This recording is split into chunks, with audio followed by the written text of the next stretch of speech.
Olá, bem-vindo ao Entrevista, nessa série em que estamos debatendo, meta por meta, os desafios do Plano Nacional de Educação. Hoje, trataremos da meta 5, que fala da questão da alfabetização na idade certa.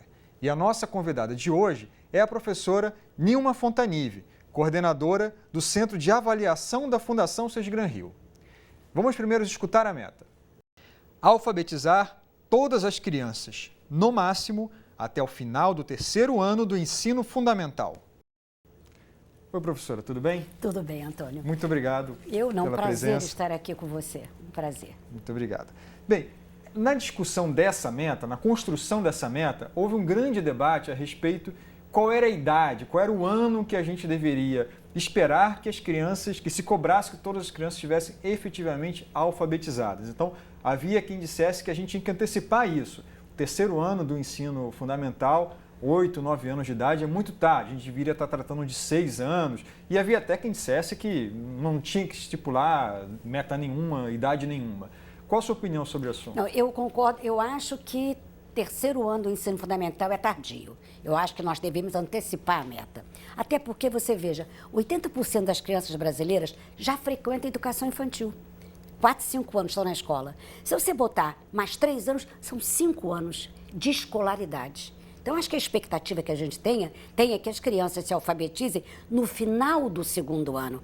Elas estarão com 8 anos. Veja, no terceiro ano estarão com 9 ou quase 9. Então, eu acho que está tardio. Eu acho que é importante antecipar a meta para a idade de segundo ano do ensino fundamental, em torno de 7 ou 8 anos. E para não deixar que a gente chegue até ali aos 8 anos de idade, 9 anos de idade, com a criança analfabeta. O que a gente tem que fazer antes? Quando que deve começar o processo de alfabetização? Em que idade? Olha só, eu acho assim, existe uma tradição brasileira. O Brasil tinha as crianças matriculadas nas classes de alfabetização, pelo menos no Rio de Janeiro, isso era universal, né? No município, com 6 anos.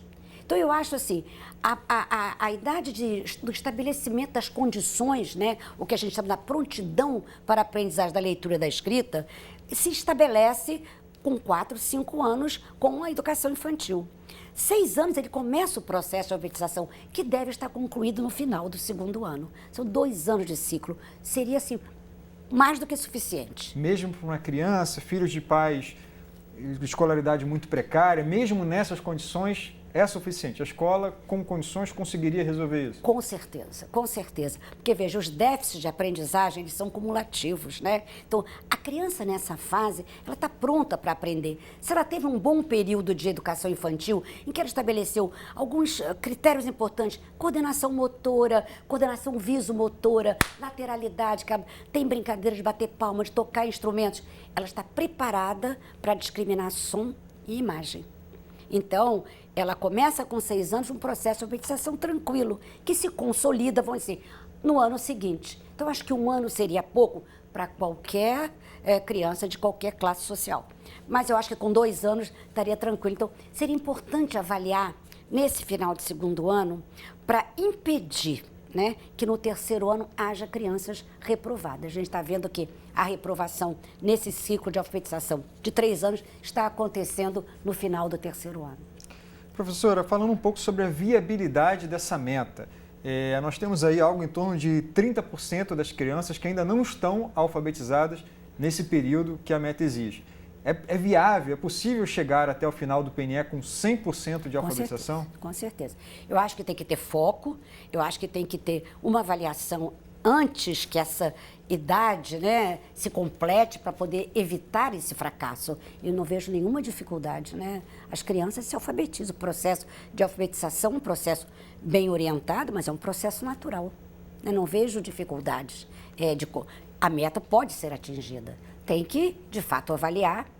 E acho que tem que tentar evitar a reprovação tardia, nesse terceiro ano. Eu acho que teria muitos ganhos se nós deslocássemos a avaliação nacional da alfabetização para o final do segundo ano. Aí, nesse terceiro, quer dizer, então haveria um tempo ainda para a criança consolidar, né, o seu processo de aquisição de leitura. Agora, a gente está falando aí de um desafio enorme também do ponto de vista regional. Temos várias realidades e sobre isso nós temos uma pergunta de uma professora. Vamos escutar. Eu sou Michele Adum, responsável pelo benefício de educação continuada da Associação Beneficente dos Professores do Estado do Rio de Janeiro, né? E sobre o PNE, eu gostaria de perguntar, pegando a diretriz que pretende erradicar o analfabetismo no Brasil, né, como é que isso vai ser nivelado em todas as culturas, né, em todos os estados que nós temos, para que possa ser um plano de ação comum a todos? Bem, pergunta da professora, claro, ela pode ser interpretada também como uma pergunta. A gente tem uma meta específica para o analfabetismo adulto, mas aqui a gente está falando da alfabetização de criança, ou seja, está falando em fechar essa torneira. Então, dentro desse contexto do nosso tema aqui da Meta 5, como fazer um plano em que a gente efetivamente, em todos os estados e todos os municípios, a gente realmente consiga garantir que toda criança se alfabetize? Na verdade, assim, o que a professora coloca já está tarde, né? O adulto é aquele que não se alfabetizou na infância. Nós não podemos ter essa situação mais nesse país, nunca mais. Nós temos que impedir que o adulto vire analfabeto porque ele tem uma escola de baixa qualidade ou ele não consegue se manter nela e se evade. Então, isso não pode existir. E começa na alfabetização. Nós temos que garantir o sucesso da criança já nos seus primeiros anos escolares. Não é isso? Então, eu acho que o que importa é fechar a torneira, como você falou, impedir. Claro que o Brasil tem uma realidade muito perversa, né? A diversidade regional... No outro dia, eu estava num programa aqui mesmo, na Futura. Assim, qual é o principal problema da educação brasileira? Assim, é esse desnível entre os estados e os municípios. Quer dizer, basta a criança nascer no Nordeste, que está fadada a uma educação de baixa qualidade, ou nascer no Norte, ou ao contrário, ela está no Sul, no Sudeste, ela vai ter uma educação melhor. Isso é absurdo, é muito perverso. Então, eu acho o seguinte... garantir um acesso à escola, né, a permanência da criança na escola, com todos os mecanismos possíveis para que ela não se evada, né? Fazer um bom plano de alfabetização para essa criança, acompanhar, avaliar precocemente, eu estou então botando para o 2º ano, e garantir que as crianças que não tiveram, né, o seu processo bem sucedido tenham uma recuperação para que ela não fracasse. O que importa é que ela não fracasse. Claro. Agora, professora, nessa questão da alfabetização, tem uma discussão enorme sobre métodos. Claro que em toda a educação, em toda etapa, a gente discute muito método, mas na alfabetização essa guerra parece ser mais frequente, volta e, enfim, não está superada. Qual é o método? Primeiro deve partir de uma política pública estabelecer um método e se esperarmos isso, qual seria o método melhor para alfabetizar as crianças? Essa é uma pergunta complicada mesmo. Olha só, eu diria a você o seguinte, qualquer método funciona desde que, né, o professor esteja preparado para usá-lo, há um material didático adequado e a criança seja acompanhada. Eu acho que essa disputa entre os métodos fônicos e os métodos ditos globais, ela pode ter um sentido acadêmico, mas na prática ela não se prova como uma discussão importante. Deixa eu te dizer. Há uns anos atrás, acho que há uns 6, 7 anos atrás, nós fizemos um experimento no Rio Grande do Sul usando 3 métodos distintos de alfabetização. Isso é um experimento controlado, com uma amostra significativa de cada método. Talvez a amostra tenha porque os municípios ou as escolas podiam escolher um método com o qual se identificavam mais. Então, trabalhamos com 3 métodos, não preciso dizer quais, e o que ele mostrou? Qualquer dos 3 funciona.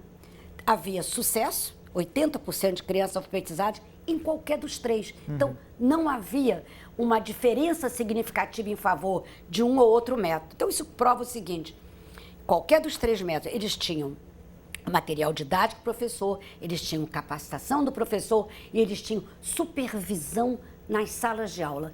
Com esses 3 elementos, qualquer dos métodos vai funcionar. Então, o que não pode é, primeiro, o professor ser jogado sozinho numa classe de alfabetização sem nenhum apoio. Ele seja treinado, que ele tenha um material didático, que ele se sinta confortável de usar e que ele seja acompanhado com a supervisão. E que essa criança possa ser avaliada. Não precisa ser prova, ela pode ser observada, como é que ela está reagindo, né? Fazendo as suas lições, trabalhando em grupo. Então, isso resolve.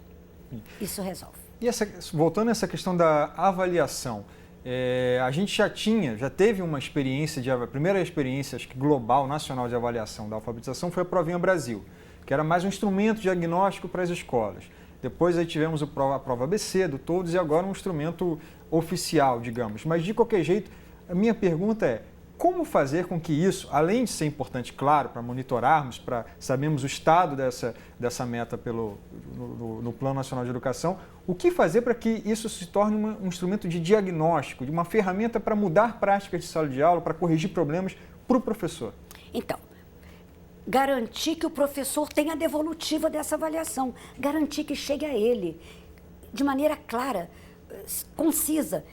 O que as crianças da turma dele, claro, vai ser um ano seguinte, não aprenderam, o que falta? E a assistência técnica tem que chegar nos locais onde não há sucesso na aprendizagem. Nós não podemos permitir mais, né, que, com tanto diagnóstico, não haja um tratamento adequado. Então, eu acho que agora a Avaliação Nacional da Alfabetização, né, que é a ANA, aplicada anualmente justamente para cumprir o pacto, né, para poder cumprir legalmente o que foi previsto no PNAE, no Plano Nacional de Alfabetização da Idade Correta. Então, que chegue à escola e que a diagnóstico tem. Agora, o que precisa realmente é ter um foco, né, para que não haja fracasso. Mas como é que chega à escola? A minha pergunta é um pouco também em termos práticos. É o quê? Vem um documento do MEC, vem uma equipe da secretaria discutir caso a caso? Como que isso chega? De que forma tem que chegar para que isso seja entendido pelo professor e se transforme em novas práticas? Pois é, deve chegar, né, um boletim, né, quer dizer, uma descrição com das aprendizagens identificadas naquela turma com cada criança. Deve chegar esse boletim, né? E deve ter impresso. Eu acho que tem que chegar um pouco mais. Há um esforço do INEP agora, junto com um grupo de pessoas que estão auxiliando, a chegar isso num programa aberto de educação à distância, né? Numa possibilidade do professor se conectar e ver os resultados. Eu acho que todos os meios são válidos. Então, fazer pequenos filmes, divulgar na grande imprensa que nível de alfabetização. Veja, para o próprio pai, se o filho está alfabetizado, ele sabe fazer isto. Se você entregar isso, ele lê. Eu acho que tem que ser uma mobilização nacional. E é possível de muitas maneiras. Não necessariamente só aquela criança, mas para a grande empresa. Eu adoraria fazer um programa para as famílias. Quer dizer, entrar numa rede aberta, seu filho está alfabetizado, ele é capaz de ler esse trecho? Ele escreve um pequeno bilhete para se comunicar com você? Veja em que nível ele está. Vá à sua escola, procure o professor. Eu acho que a gente tem que fazer uma mobilização, Antônio. A gente vai conseguir. Vamos fazer, temos que fazer. Professora, muito obrigado pela entrevista. Obrigado a você que nos assistiu e voltamos com um próximo programa entrevista nessa série em que estamos debatendo Meta por Meta, o Plano Nacional de Educação. Te espero lá.